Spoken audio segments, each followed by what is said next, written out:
Hey, so I am editing the video you're about to watch, and I got to thinking, I got a little distracted, really jonesing for trail, and if you haven't checked out Dahlon's videos on the PCT, you should check him out. He's currently hiking the PCT this year, making some really great videos, really well edited, a lot of shots of trail family, which takes me right back to being on trail.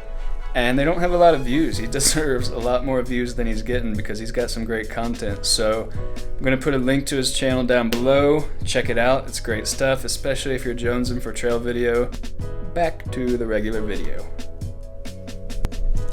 Hey guys, I know it's been a while since my last video, so I thought I would do just a quick update here. I'm not dead. I've just been really struggling with trying to balance real normal life and a job and doing what I love most, which is making videos, hiking, stuff like that. Lately it's gone more towards work and just being exhausted after that, but it's changing. I have trails planned for this summer, so shorter trails, maybe a short, long trail, and in the future I'll definitely be doing a through hike because I don't think I can hold out much longer. Let's jump into this video. Well, as you can see, I've got a whole mess of stuff I've been 3D printing. I've taken a lot of time off just kind of figuring out how to 3D model. I had never really 3D modeled other than SketchUp, which does not work well for actual printable 3D modeling. It's just, there's so many problems I've run into trying to do that. So I've been learning a new program called Fusion 360 in 3D design, and I've been designing my own stuff. And then I've also just been testing other people's designs just to kind of hone in the printer and figure out what works best for this printer. Let me bring you in here and we'll take a look at what I've been doing. For those of you that didn't see the video, this is my 3D printer, which is a Prusa i3 Mark II. And this was the kit version, so I assembled it, put it together, and it's been working really well for me. It's so easy to use. Mostly I've been printing in PLA plastic, which is by far the easiest plastic to print in and kind of get things dialed in with. And it's been working well. I've actually been printing a lot of parts with it, doing some stress testing, and it's held up really well. It's really impressed me with how strong it is and how durable it's been. One thing I figured I'd let you know about is my first real upgrade to the printer. I haven't really modified anything on the printer yet, but it was making a fair bit of noise on this cheap plastic table, so I figured I would isolate it, and what I did is stuck a cork board on top of a concrete paver just to give that sound somewhere to go, a heavy mass to go into. And then isolated it with 3/8 inch EVA foam feet down here, if you can see that.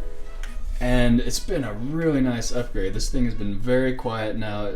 Honestly, I feel like it prints a little more accurately and cleanly on this setup. Maybe that's just placebo effect, but it feels like the printer is printing better on this paver. Okay, so I've been printing all sorts of designs here, and I figured I'd just show a few of them to you, just to give you an idea of what this thing is capable of and what I've been up to. So let's go to the table and I'll show you. So you probably saw this on my Instagram. This is one of the first few things I printed, which is pretty incredible that a recently assembled printer can crank out something like this. But it's a Triceratops skull. Kind of cool. I've done a few little things like this. Really impressed with how accurately this printer can print. It's pretty cool. Tree frog, wire skull frame, or wireframe skull. So every time I do a print, the printer runs a little test strip just to kind of calibrate things, make sure it's extruding correctly. And I've been saving those, sticking them in the skull, and just collecting them to see how many prints I do. And it's been quite a few. It keeps growing. The classic Benchy, which is a kind of difficult print. It really tells you how dialed in your printer is. This was my first attempt and it failed when going to the smokestack here. This is the second one. Came out pretty well. Pretty happy with it. I mean, I can definitely dial it in a little more, but overall this printer is cranking away now.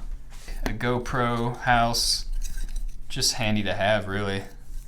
Gets you better audio because you don't have that full enclosure, although the newer GoPros don't need that. This is a book page holder. So, also, Mistborn book. If you haven't read this series, one of my favorite series by far. Definitely worth reading the first trilogy and getting into the next one too. Anyways, page holder. As you're reading a book, It just kind of holds the pages for you. It's really handy actually. It doesn't work so well on smaller books like the mass market stuff, but on these larger prints, it's really handy. Not my design, but a cool design nonetheless. I did some prototyping of tripod carbon fiber arrow holders, and this was the very beginning, what it looked like.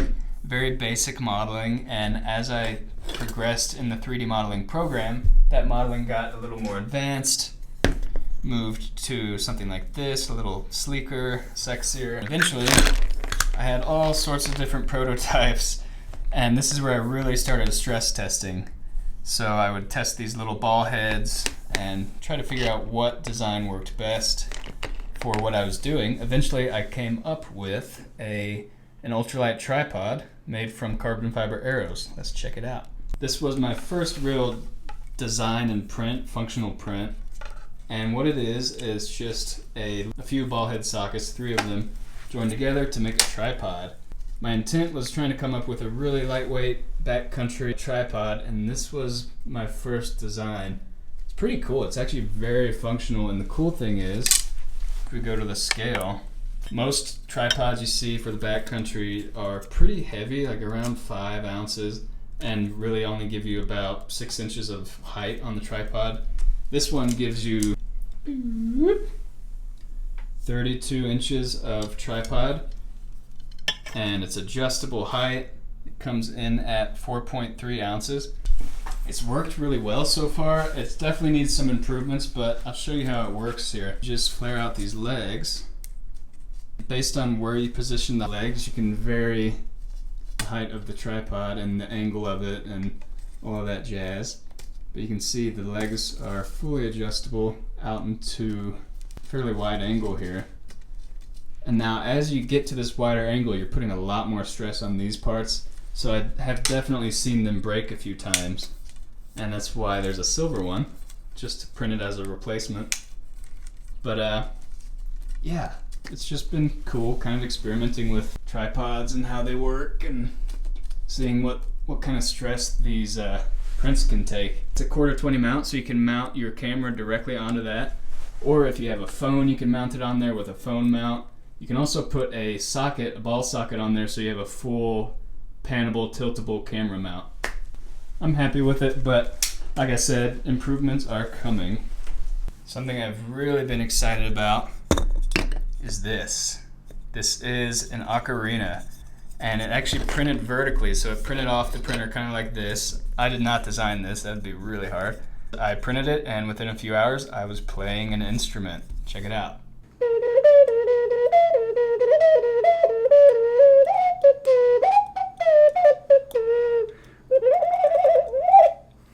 Cue the Oompa Loompa. So my latest forays have been into flexible filament, and this stuff is really impressive. It's hard to print. You have to print very slowly, and you can see even on this print, it's very stringy. So if you make any jumps between sections of the print, you tend to get these little strings that connect, and that's something I'm working on improving. You just kind of have to keep the printer from like jumping from here to here to here. You have to kind of keep it in the track of the print and the perimeter. It's pretty cool. I mean, this could be like a tread for a little remote control tank or something. It's pretty crazy that you can print off something soft and flexible like that. It's a lot more expensive than PLA, but it's been fun to play around with. Got some other stuff. Worked on a few buckles just to see how they worked. Definitely needs some improvement, but it's kind of cool. Other secret stuff coming later. That's been kind of the deal with the printer lately. Been keeping it running fairly often, just experimenting, but it's been fun. More videos coming out soon, more printing coming soon, and more DIY club. See you guys later.